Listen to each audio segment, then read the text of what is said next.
How's it going, guys? So it's a super exciting time of year. The animals are out, they're active, and breeding season is here. So in this video, I thought I'd show you some of the action and teach you a bit about what I know about breeding blue-tongued skinks. So here we have a beautiful male alpine blotchy, and right here, he's actually just dropped his sperm plugs. So if you've got a lizard at home, and it drops out something that looks like this, the gooey white stuff, that means you've got a boy. And that should hopefully mean he's now ready to breed. Now it's important to know that most reptiles, including blue-tongued lizards, actually need a cycle. So they only breed at a certain time of year and usually only once a year. So how it works with these guys is they usually have a winter cooling period where they go away and brumate or hibernate, whatever you want to call it. And after that they wake up during springtime, and that's when the action happens. They've had that winter cooling, they know the warm weather's here, and that's when they want to start breeding. They breed during this time so that when they have their babies a few months after, their babies are coming out at the warmest time of year when there's the most amount of food available, so they can get the best start to life before the winter comes again. What's interesting as well is different species of blue-tongued skinks will actually breed at different times. So typically an eastern, like this fella here, will breed earlier than your blotched blue-tongues, mostly because the blotched blue-tongue's natural environment is typically colder at the same time of year. So there's different temperature triggers for the different species. They're usually why you don't see very many hybrids. But in a captive environment where temperatures can be manipulated, that's why we sometimes see hybrids pop up in captivity. Now, as the weather starts to warm up through the end of winter, something interesting starts happening. So as you can see here in every enclosure, as soon as there's the slightest bit of sun, every single male is coming out. Now your males will start to come out first because they want to warm themselves, get themselves ready, nice and active and energized, so they can go back and breed the females. It's an interesting behavior to see, and when it happens you know that things are going right, especially when every single one of your animals is synchronized and all doing it at the same time. Now, one of the most important things when it comes to breeding blue-tongued skinks is actually making sure you have a pair. So these lizards can be very hard to sex. Males can often look like females, females can often look like males, or it's very subtle differences that people don't pick up on. People can have animals together for years that they think are a pair, when in reality they're both the same sex. So if you have two males together especially, this can be very dangerous when it comes to breeding time, because they will just rip each other apart and they could even kill each other. That's why it's critically important to observe your animal's behavior. These guys are brutal when it comes to breeding, so you need to keep an eye on them, and it's often recommended that you always be watching and present. So when it comes to a typical day of skink breeding season outside, of course the males will warm themselves up in the morning, the females will come out a bit later, and I find around this area, when it hits between 11 to 3 o'clock, that's when it's on. Males will start chasing females around, trying to bite, trying to get in there. Now, to help me keep an eye on everything this season, I've actually employed a bit of a surveillance system. So I've got this little camera here, and it's Wi-Fi connectable, so it goes straight to my phone and I can watch at any time of the day what these guys are up to. And I've caught some interesting footage so far. Now, when breeding blue tongues, you should definitely expect a lot of damage on the females. Males just rip them apart sometimes, and they will go over and over again, especially the blotchies. They'll just keep attacking the females. They bite them on the head, on the tail, all sorts of areas. So it's up to you to decide when you want to give that female a break if she's had too much. Here we have some babies from last year. Here's one of the bigger ones. So they grow quite a lot. There's some others that are going to go to my friend Jake.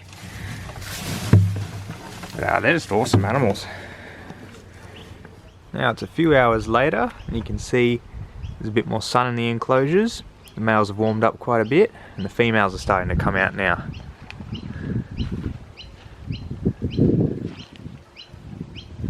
So what I've been trying to do this season for better success is actually swap around the females with multiple males, so that they can all get a chance to breed, and hopefully one of them will stick and we can increase our odds of having some babies. Today I'll swap these two pairs. You can see right away he's interested. Smelling her, his tongue's licking pretty fast. He's following her.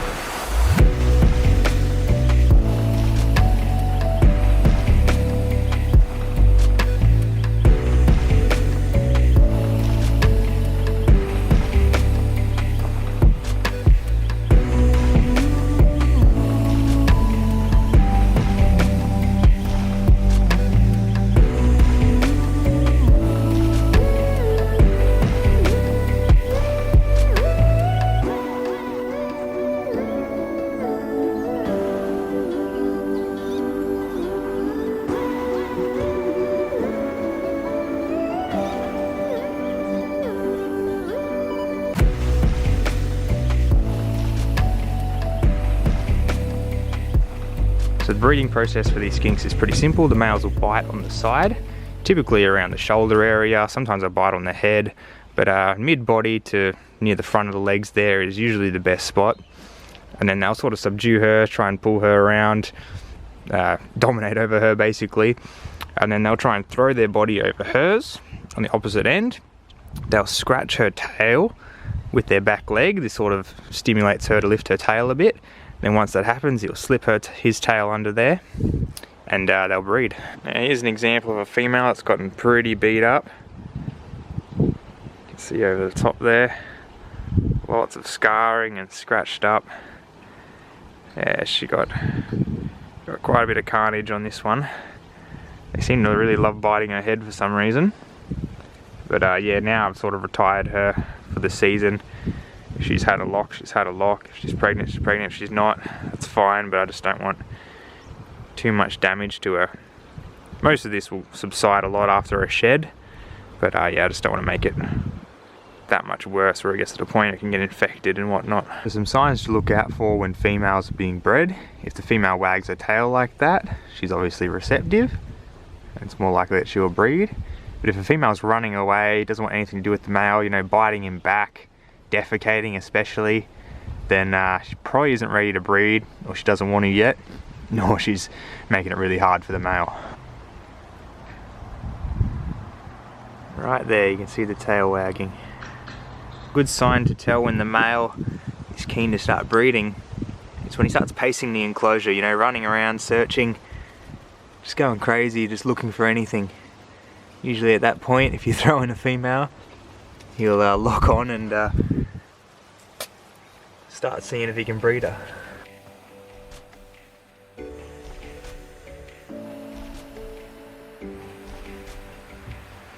Now when you're breeding blue tongues, this is what you hope to see. This is when the animals lock up and actually breed. Some animals never get to this point, so when you get to see it, you know things are going well and you're more likely to actually get babies.